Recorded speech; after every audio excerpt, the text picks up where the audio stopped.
चलिए गाइस, हम लोग अपना पहला चैप्टर स्टार्ट करते हैं। Rural planning and development. Quantum book खुल गया है। ये पहला क्वेश्चन है, what is rural development? Give the scope and the importance of the rural development. Rural development usually refers to the process of improving the quality of life and financial wellbeing of people living outside the urbanised area.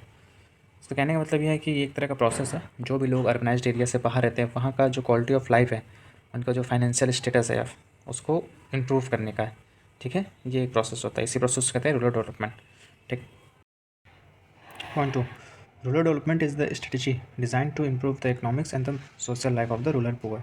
ठीक है, जो rural area में जो poor लोग हैं उनकी जो economics और जो सोशल लाइफ है उनको इम्प्रूव करने का एक तरह का एक स्ट्रेटजी, एक प्लान होता है। ठीक। अब हम लोग जानते हैं इसके स्कोप के बारे में, scope of the rural development. तो इसका स्कोप मतलब कहाँ कहाँ पे रूरल डेवलपमेंट हो सकता है।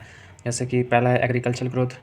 एग्रीकल्चर जो एरिया है उसका अच्छे से ग्रोथ होगा, अच्छा प्रोडक्शन होगा तो रूरल एरिया का अच्छा डेवलपमेंट होगा। Putting up of the economic and the social infrastructure, एक पूरा प्लान बनाना कि economic and the social life जो है वहाँ पे कैसे उसका अच्छे से प्लानिंग प्लॉटिंग करें ताकि वो अच्छे से इंप्रूव हो। Housing and the house sites for the landless, जो लोग बेघर हैं उनके लिए घर पर बनाना।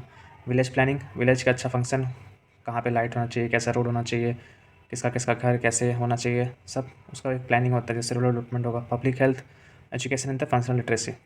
ठीक है। Importance of the rural development, importance क्या है रूरल डेवलपमेंट का, ऐसा आखिर ऐसा क्या इंपॉर्टेंस है जिसकी वजह से करना पड़ रहा है, वरना छोड़ देते हैं। तो देखिए, पहली चीज़ है कि जो रूरल एरिया में है लोग जो रहते हैं वो इंडिया के पॉपुलेशन के 3/4 हैं। ठीक, रूरल एरिया में रहते हैं, समझ गए। Nearly half of the country national income is derive from agriculture.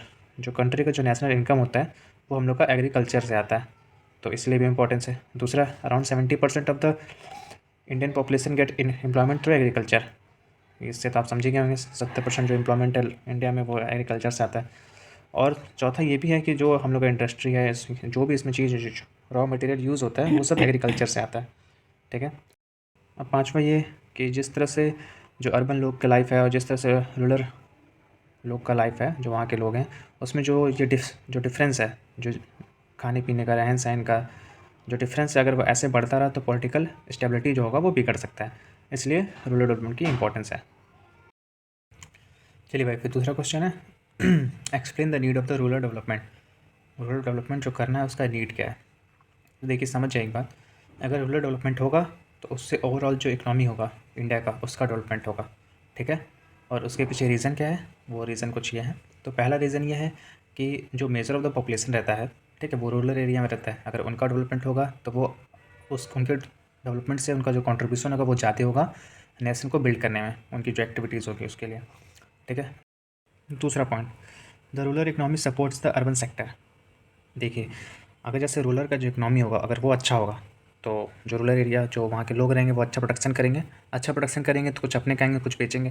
तो अगर वहाँ का इकनॉमी अच्छा रहेगा तो वो सप्लाई करेंगे अपना जो भी उनका प्रोडक्शन, जैसे दूध का प्रोडक्शन होगा या फिर फूड का या फिर रॉ मटेरियल का, वो अर्बन सेक्टर में जाएगा। और जो रूरल एरिया से आता है वही हम लोग इस्तेमाल करते हैं। ऐसा तो नहीं है कि हम लोग बना रहे हैं, ये सब हम लोग को वहीं से मिलता है। तो अगर वहाँ का इकनॉमी अच्छा रहेगा तो ही वो लोग अच्छे से उसका प्रोडक्शन कर पाएंगे, उसका अच्छे से ट्रांसपोर्टेशन कर पाएंगे। पैसा ही नहीं रहेंगे तो कहाँ ट्रांसपोर्ट करेंगे, खुद ही खाएंगे कि दूसरों को खिलाएंगे, समझ रहे हैं। इसलिए वहाँ का इकनॉमी जो होता है वो बहुत ज़्यादा सपोर्ट करता है अर्बन सेक्टर को।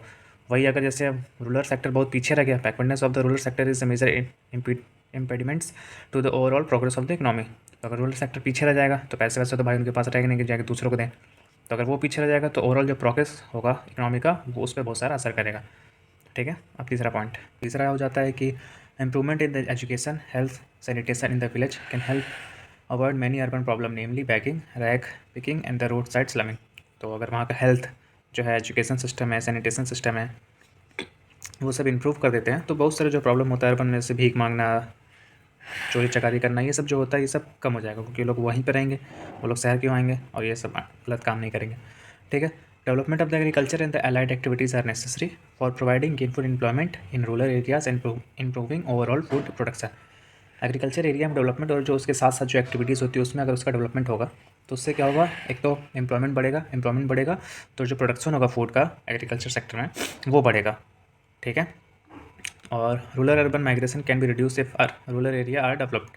ये तो आप समझ ही रहे होंगे, जो लोग गाँव से शहर आते हैं वो जो माइग्रेशन होता है वो कम होगा, जिससे भीड़ कम होगा शहर में। लोग जो काम की तलाश में आते हैं उनको वहीं मिल जाएगा तो वो लोग वहीं रहेंगे, क्यों घर छोड़ के आएंगे।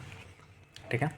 In order to better utilize the unused and underutilized resources, there is a need to develop the rural economy. तो बहुत सारे ऐसे रिसोर्सेज होते हैं जो यूज़ ही नहीं हो पाते हैं या फिर बहुत कम यूज़ होते हैं। तो अगर अगर डेवलपमेंट हो जाएगा, रूरल एरिया का डेवलपमेंट होता है तो उससे उसका बेटर यूटिलाइजेशन होगा, ठीक है, जिससे जो उसका इकनॉमी होगा उस पर भी अच्छा खासा असर करेगा। चलिए भाई, तो फिर यहाँ पे तीसरा क्वेश्चन है, discuss the major objective of the rural development. ठीक, तो इसके जो ऑब्जेक्टिव हैं रूरल डेवलपमेंट का, वो है जैसे कि पहला, to improve the productivity and the wages of the rural people. ठीक है, उनका जो प्रोडक्टिविटी है, उनका जो प्रोडक्टिविटी हो रहा है एग्रीकल्चर के थ्रू या किसी भी वर्क के थ्रू, उसको बढ़ाने का, उससे जो उनको तनख्वाह मिलेगा, जो उनका इनकम होता है उसको अच्छा इंप्रूव करने का। ठीक है, ये एक फ़ायदा हो सकता है डेवलपमेंट करने से। दूसरा क्या है, to bring about a greater socio economic equity. समझ रहे हैं इसका मतलब, बराबरी लाने का, सोशियो जो इकोनॉमिक है लाइफ उनका, उसमें बराबरी लाने का। ठीक, तीसरा है कि जो डेवलपमेंट है, सोशल डेवलपमेंट या फिर इकोनॉमिक डेवलपमेंट है, उसमें जो गैप हो गया है उसको बैलेंस करने का। ठीक है, ये उससे जो इकोनॉमिक और जो सोशल डेवलपमेंट है उसमें बैलेंस भी लाता है। चौथा ये है कि ये एक तरह से गारंटी देता है कि जो उनका स्टैंडर्ड ऑफ द लिविंग होगा, किस तरह से रहेंगे, क्या खाएंगे पिएंगे, उसको इम्प्रूव करता है। जितने अनप्रिविलेज्ड पॉपुलेशन है, ठीक है, मतलब जिनके पास अभी ये सब सुख सुविधाएं नहीं है, ठीक है, तो उनको ये गारंटी देता है कि अगर डेवलपमेंट करते हैं तो उनको ये सब सुख सुविधाएं मिलेंगी, उनका जो स्टैंडर्ड ऑफ द लिविंग होगा वो इम्प्रूव होगा।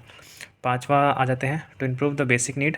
जो बेसिक नीड है, sorry, to provide the basic need, मतलब जो बेसिक नीड सबको प्रोवाइड होना चाहिए वो उनको दिया जाएगा, जैसे elementary education, health care, clean drinking water, rural road etcetera. ठीक है, चौथा क्वेश्चन है, bring out the key issues in rural development. तो ऐसे कौन से महत्वपूर्ण मुद्दे हैं जो रूरल डेवलपमेंट के लिए ज़रूरी है। पहला, जैसे कि डेवलपमेंट ऑफ इंफ्रास्ट्रक्चर। ठीक है, इंफ्रास्ट्रक्चर मतलब कि वहाँ पे इलेक्ट्रिसिटी की सुविधा, इरिगेशन फैसिलिटी, ट्रांसपोर्ट फैसिलिटी, इन सब की बहुत ज़्यादा ज़रूरत है। ठीक है, ये रूरल एरिया में अक्सर नहीं पाए जाते हैं। ठीक है, दूसरा है रिडक्शन ऑफ द पॉवर्टी। ठीक है, तो पॉवर्टी का मतलब ऐसे ऐसे लोग जो अपना जो डेली नीड है, जैसे फूड, खाना पीना, ये सब जो डेली नीड है वो भी अपने आप उसको पूरा नहीं कर पा रहे हैं। ठीक है, तो ऐसे लोग आते हैं पॉवर्टी के अंदर। तो पहले उसको कम करने की ज़रूरत है, जब तक वो कम नहीं होगा तो फिर वो किस बात का डेवलपमेंट हो रहा है।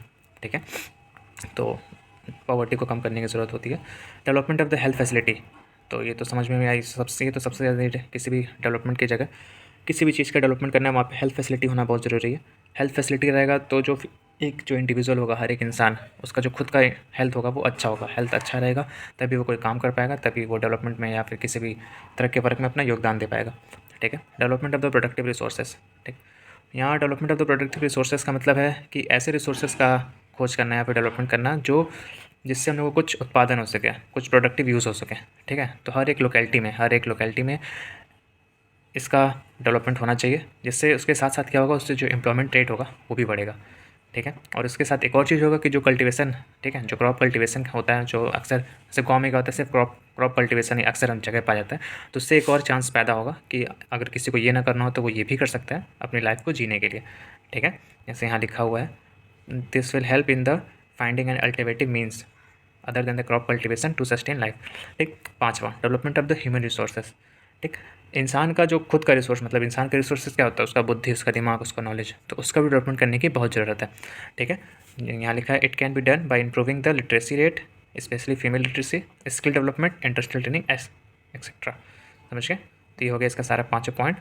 इस तरह से हमारा पार्ट 1 ख़त्म हुआ। अब पार्ट 2 के लिए देखते रहें, समझ में आएगा आपको।